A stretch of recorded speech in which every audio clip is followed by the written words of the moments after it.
Motion chapter चल रहा है, या फिजिक्स का कोई भी चैप्टर चले मैं आपको बता दूं, अगर आप कभी भी न्यूमेरिकल्स करते हैं तो उसके अंदर देखो न्यूमेरिकल्स तो बहुत आसान होंगे, कुछ भी टफ नहीं होगा। फार्मूलाज आप लोगों को याद होंगे, वैल्यूज गिवन होगी, फार्मूला में पुट अप करो और सॉल्व करो। लेकिन एग्जामिनर आपको थोड़ा सा क्या करेगा, परेशान करने की कोशिश करेगा। वो क्या करता है कि उनकी यूनिट्स चेंज कर देता है, कोई आपको सेंटीमीटर में दे देगा, कोई आवर में दे देगा टाइम, यहाँ दिक्कत आ जाएगी। तो न्यूमेरिकल करने का आसान तरीका तो यही होता है कि सबसे पहले तो देखो कि गिवन क्या है, पहले ये लिख, फिर निकालना क्या है, फाइंड क्या करना है, फिर उसका फार्मूला पुटअप कर दो। अब देखो फार्मूला में किस किस चीज की रिक्वायरमेंट है, वो वैल्यूज हमारे पास गिवन है नहीं, तो वो उसमें पुटअप करने से पहले एक चीज का और ध्यान रखना है, हमें देखो कि सारी की सारी यूनिट या तो सीजीएस सिस्टम में हो या एमकेएस सिस्टम में हो या केकेएस सिस्टम में। सेंटीमीटर डिस्टेंस है, सेंटीमीटर में होगा, हाइट है, लेंथ, ठीक है, मास यहाँ पर ग्राम में होगा और टाइम सेकंड में होगा। अब यहाँ पर सर जी मास का क्या लेना देना है, वेट का क्या लेना देना है, यहाँ पर देखो वो आगे के चैप्टर्स में आएगा कुछ और ग्रेविटेशन में। इस चैप्टर में तो हमारे पास सेंटीमीटर है, डिस्टेंस मीटर में, वेट किलोग्राम में, टाइम सेकंड। डिस्टेंस अगर मीटर में, टाइम हमेशा सेकंड में लेना, और डिस्टेंस अगर किलोमीटर में, वेट किलोग्राम में होगा और टाइम हमेशा आवर में होगा। तो सबसे पहला काम ये करना है कि हमें ये देखना है कि सारी यूनिट एमकेएस सिस्टम में हो, केकेएस सिस्टम में हो या सीजीएस सिस्टम में हो, उसके बाद हम करेंगे आगे की। चलिए कोई दिक्कत नहीं। प्रीवियस क्लास में मैंने आप लोगों को बताया था इक्वेशन ऑफ मोशन। तो हमारे पास यहाँ पर मोशन की कुछ इक्वेशंस है। First equation of motion, second equation of motion और third equation of. First equation of motion है मेरे पास v is equal to u plus at। Second equation s is equal to ut plus half at square. और third equation v square is equal to u square plus a square. ये क्या है? ये motion की equation है। Simple भाषा में समझिए कि फार्मूलाज है जो हम लोग यूज करते हैं। अब इसमें कौन कौन सी चीजें क्या है, तो देखो यू होती है मेरे पास इनिशियल वेलोसिटी, v है मेरे पास फाइनल वेलोसिटी, s है मेरे पास यहाँ पर डिस्टेंस, t है यहाँ पर टाइम और a है एक्सेलरेशन। एक तो ये चीज समझना बहुत जरूरी है।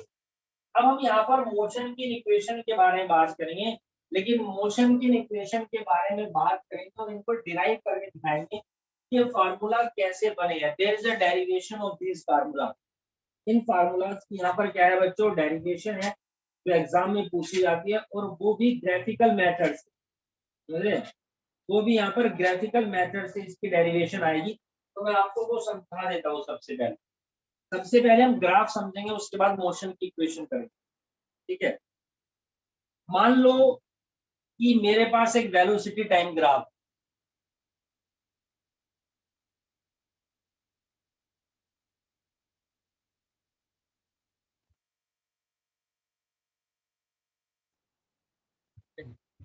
ये मेरे पास यहाँ पर क्या है बच्चों, वेलोसिटी टाइम ग्राफ है जिसमें यहाँ पर टाइम दे रखा है जो हम हमेशा सेकंड में निकालते हैं, और ये यहाँ पर हमारे पास वेलोसिटी है, ये हमारे पास इधर में वेलोसिटी होगी। चलिए अब मैं कहता हूं कि इस ग्राफ के अंदर, ठीक है, इस ग्राफ के अंदर देखते हैं कि मान लो कि कोई भी एक बॉडी और उसकी इनिशियल वेलोसिटी जो है वो u है एट पॉइंट ए, ठीक है, उसकी initial velocity at point A है,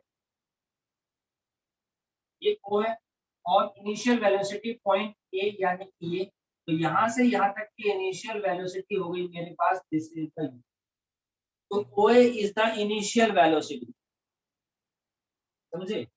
कि कोई भी बॉडी है उसकी initial velocity by default initial velocity दे रखी है, ठीक है, टाइम के हिसाब से गिवन टाइम पर इनिशियल वेलोसिटी इस लाइन के ऊपर ए पॉइंट पर है। That is clear to all of you. Then its velocity changes, अब इसकी वेलोसिटी चेंज होगी। तो वेलोसिटी चेंज होने का एक तरीका होता है क्या, डायरेक्शन चेंज, ठीक है जी। तो हमने यहाँ पर क्या देखा कि इसकी वेलोसिटी चेंज होती है यूनिफॉर्म रेट से फ्रॉम ए टू बी, ए से बी तक, तो ये डायरेक्शन चेंज हो गई और ये भी यूनिफॉर्म रेट से हुई है। अगर यूनिफॉर्म रेट से हुई है तो इसका मतलब कि यहाँ पर क्या हुआ है, यहाँ पर गारंटेड एक्सेलरेशन क्रिएट हुआ है, इसको मैं स्मॉल ए से डिनोट करता हूँ। तो ए टू बी हो गई, गाड़ी एक्सेलरेट हो गई और इस पॉइंट से ये देखिए, मान लीजिए अगर यहाँ पर ये 1 है, ये 2 है, 3 है, तो 4 5 6 7 इस पॉइंट पर पहुंच गई। ये यहाँ पर जीरो टाइम पर थी, 1 2 3 4 5 6 7 हो सकता है 7 सेकंड में 7 पॉइंट पर पहुंच गई। तो यानी कि हमारे पास अभी इनिशियल वेलोसिटी u है और फाइनल वेलोसिटी जो है मेरे पास, this is the A B C point. तो बी सी मेरे पास यहाँ पर फाइनल वेलोसिटी, ठीक है। इनिशियल वेलोसिटी है मेरे पास ओ ए, फाइनल वेलोसिटी है मेरे पास बी सी, ठीक है। अब ये ओ सी क्या है, ये ओ सी हो गया टाइम, तो टाइम हो गया मेरे पास ओ सी और एक्सेलरेशन क्या है मेरे पास यहाँ पर जो ये है, this is the A B.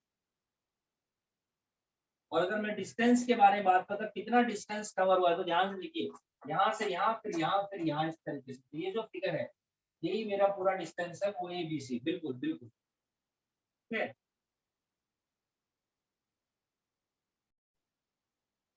मैं यहाँ पर first equation of motion derive कर रहा हूँ। फर्स्ट इक्वेशन ऑफ मोशन है v is equal to u plus AT. तो हम देखते हैं v is equal to u plus AT derive करने ना हो। अगर मैं देखूं कि इस फिगर के अंदर यहाँ पर जो एक्सेलरेशन क्रिएट हुआ है तो वो क्या है, वो है by default slope of line A B. देखिए एक्सेलरेशन क्या है, ये और वो किसके बराबर है, जो एबी लाइन का स्लोप है वही तो है ये। तो ए जो है एक्सेलरेशन है वो बराबर है bd अपॉन एडी के। bd अपॉन एडी क्यों है, in the figure A B D, ये है हाइपोटेन्यूज, ये है परपेंडिकुलर और ये है बेस। आप लोगों ने मैथ्स में एक चैप्टर पढ़ा होगा ट्रिगोनोमेट्री, 9th में शायद, पता नहीं हल्का फुल्का है, 10th में भी। तो हमारे पास क्या होता है, मान लीजिए ये ट्रायंगल है, तो ये हाइपोटेन्यूज है, ये परपेंडिकुलर है और ये बेस होता है। तो हमारे पास होता क्या, देखिए याद रखना, निमोनिक्स बता रहा हूँ, पंडित बद्री प्रसाद हर हर बोले, समझे, पंडित बद्री प्रसाद हर हर बोले, या फिर पाकिस्तान भूखा प्यासा हिंदुस्तान हरा भरा, ठीक, या पापा बीड़ी पियोगे, हाँ हाँ बेटा, जो मर्जी आपको याद रखियो, याद रखने का तरीका फॉलो नहीं कर। तो पंडित बद्री प्रसाद हर हर बोले, चल। तो परपेंडिकुलर को हाइपोटेन्यूज यानी बेस के बराबर है, परपेंडिकुलर होता है बेस अपॉन हाइपोटेन्यूज के, और हाइपोटेन्यूज हो गया परपेंडिकुलर अपॉन बेस के। तो हाइपोटेन्यूज बराबर है परपेंडिकुलर अपॉन बेस, यानी कि हाइपोटेन्यूज बराबर है परपेंडिकुलर अपॉन बेस, ठीक है, ट्रायंगल एबीडी। तो एक्सेलरेशन ए जो है मेरे पास वो बराबर है A B is equal to B D upon में ए बी, ये है मेरे पास यहाँ पर, ठीक है। और ए बी क्या है, एक्सेलरेशन है बेसिकली, तो A is equal to B D upon में, और ए डी मेरे पास यहाँ पर क्या है, टी के बराबर है, तो मैंने इसको लिखा यहाँ पर T, equation number 1। That is clear to all of you. चलो, अब मुझे पता है नाउ वी नो कि जो फाइनल वेलोसिटी जो v है मेरे पास वो बराबर है B D plus A D C, B D plus D C. तो v is equal to B D plus D C कह दो या सी डी कह दो, मैं इसको डी सी लिख देता हूँ यहाँ पर, ये हो गया u,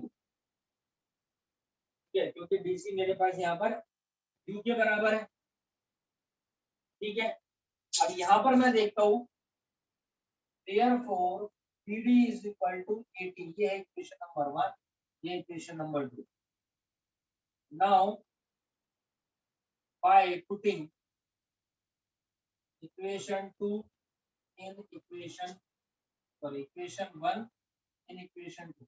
इक्वेशन 1 को मैं इक्वेशन 2 में पुट कर रहा हूँ, यहाँ पर बी डी की जगह मैं लिख लूंगा 80 प्लस में यहाँ पर ये यू लिखा हुआ है, यानी कि b is equal to u plus 80। This is the first equation of motion. ये हमारे पास इधर में फर्स्ट इक्वेशन। अब हम यहाँ पर डिराइव करेंगे बच्चों सेकंड इक्वेशन ऑफ मोशन। तो सेकंड इक्वेशन ऑफ मोशन है मेरे पास s is equal to ut plus half A T square. Graphical method से यहाँ पर इसको रिप्रेजेंट करेंगे। तो s क्या है मेरे पास? s होता है बेसिकली डिस्टेंस ट्रेवल। जितना भी मैंने यहाँ पर डिस्टेंस ट्रेवल किया है, ठीक है, वो मेरा एस होता है। एस को हम डिस्टेंस से डिनोट करते हैं। जी हाँ, बिल्कुल सही बात। तो यानी कि बेसिकली एस क्या है? Distance travel. It is the area of figure O A B C. O A B C, तो जो फिगर है ओ ए बी सी उसके एरिया के बराबर होगी, ठीक है। और A O A B C by default बराबर है area of triangle A B D plus area of rectangle O A D C. अब मुझे पता है एरिया ऑफ ट्रायंगल क्या होता है? Half into base into height. Half into base into height plus में एरिया ऑफ रेक्टेंगल होता है मेरे पास लेंथ इंटू ब्रेथ। तो देखिए हाफ इंटू में बेस है एडी और हाइट क्या है? बीडी, प्लस यहाँ पर लेंथ है मेरे पास और ब्रेथ क्या है? ओ इंटू ओ सी। तो एस बराबर हो गया हाफ इंटू एडी बराबर है टी के, और बीडी की वैल्यू हम लोगों ने फर्स्ट इक्वेशन ऑफ मोशन में भी थोड़ी देर पहले निकाली थी, एटी के बराबर प्लस में ओ इंटू ओ सी, यानी कि यू इंटू में टी। तो एस बराबर हो जाता है half A T square plus में यू टी, यानी कि s is equal to u t plus half A T square. This is the second equation of motion. यहाँ पर आप मेंशन कर सकते हैं चूंकि B D is equal to A t from equation number 1। First equation of motion से हम लोगों ने यहाँ पर डिराइव करी है। So this is the second equation of motion. आप इसको इस तरीके से भी कर सकते हैं, या फिर आप एक काम करिए, पहले ट्रायंगल का एरिया निकालो, फिर रेक्टेंगल निकालो, फिर दोनों को प्लस कर दो। आप तब भी कर सकते हैं। अब मैं बात करता हूँ third equation of motion. D square is equal to u square plus में 2। तो मुझे पता है एस मेरे पास है यहाँ पर डिस्टेंस ट्रेवल, ठीक, और एस हो जाएगा area of figure O A B C. O A B C, और ध्यान से देखें तो ओ ए बी सी बेसिकली क्या है? It is a trapezium. तो हम ये कह सकते हैं एस बराबर है area of trapezium O A B C के। और एरिया ऑफ ट्रेपीजियम का फार्मूला क्या होता है? ये होता है half into sum of parallel sides into में height. Half into sum of parallel sides into में हाइट हो गया। ये हमारे पास ट्रेपीजियम का फार्मूला होता है, या sum of parallel sides into 1/2 into height, या sum of parallel sides into में हाइट अपॉन जो मर्जी बोल दी। तो ये रहा हाफ इंटू, और sum of parallel side, parallel side है मेरे पास ओए और बीसी, यही दोनों पैरेलल साइड है, और तो यानी ओए प्लस में बीसी, और इंटू में इन दोनों के बीच की हाइट यानी कि दैट इज द एडी। इनके बीच का एडी है। तो हाफ इंटू ओए है मेरे पास यहाँ पर आपका यू, बीसी हो गया बी, और एडी है मेरे पास यहाँ पर टी, ठीक है। Now from first equation of motion, first equation of motion है मेरे पास d is equal to u plus A T. Therefore हम यहाँ पर इसको क्या लिख सकते हैं? p minus u is equal to A T, और A T is equal to b minus u, और t is equal to v minus u upon A लिख दूं तो किसी प्रकार से चलिए, तो t की वैल्यू यहाँ पर मैं इसको यहाँ पर इसके अंदर पुट करूंगा। चलिए, equation number 2, equation number 1। Now by putting value of t in equation number 2, ये हो जाएगा मेरे पास यहाँ पर क्या हो जाएगा भाई, देखिए इधर half into v plus u और इंटू में t माइनस यू अपॉन में ए एस के बराबर। तो ध्यान से देखिए, हाफ इंटू में 2a हो गया, ये by default basically physical 2a, और ये है v प्लस यू और इंटू में v माइनस यू, और ये फार्मूला है किस चीज का, a plus b, a minus b, a square minus b square का फार्मूला होता है ना हमारे पास, ये पढ़ा होगा आप लोगों ने, वही वाला फार्मूला ये मोदी जी वाला है ना। तो यानी कि v square minus u square upon में 2as, और ये 2a उस तरफ चला जाएगा, 2as is equal to v square minus u square, यानी कि v square is equal to u square plus में 2a। अगर आपको ये डिराइव करने के लिए बोल दे तो यहाँ तक करना, और कई बार यहाँ तक डिराइव करने के लिए बोलते तो यहाँ तक भी कर देना। This is the third equation of motion, ये हमारे पास इधर में थर्ड इक्वेशन ऑफ मोशन है जो हमने यहाँ पर डिराइव किया। इस चैप्टर के अंदर एक लास्ट टॉपिक और है हमारे पास, उसको भी मैं बता देता हूँ। This is the uniform circular motion. हमारे पास है यहाँ पर भैया यूनिफॉर्म सर्कुलर मोशन। तो यूनिफॉर्म सर्कुलर मोशन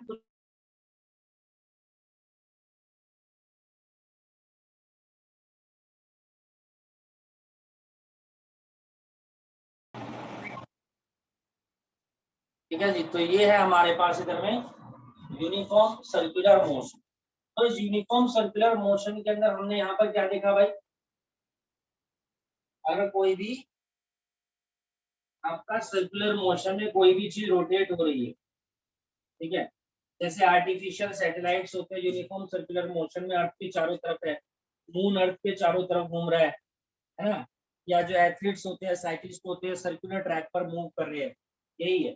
तो उस केस में हमारे पास speed is equal to distance upon time होता है फार्मूला। तो उसकी स्पीड निकालने का फार्मूला होता है v is equal to s upon t, और यहाँ पर s क्या होता है, सर्कल का डिस्टेंस, और वो बराबर होता है उसकी सरकमफ्रेंस की, यानी कि 2 पाई r अपॉन में टी। तो यही यूनिफॉर्म सर्कुलर मोशन होता है, इसमें स्पीड निकालने के लिए फार्मूला आ जाता है कई बार, और इसके छोटे छोटे न्यूमेरिकल्स है बेसिकली, और कुछ भी नहीं। So this is all about the uniform circular motion and this is all about the chapter motion.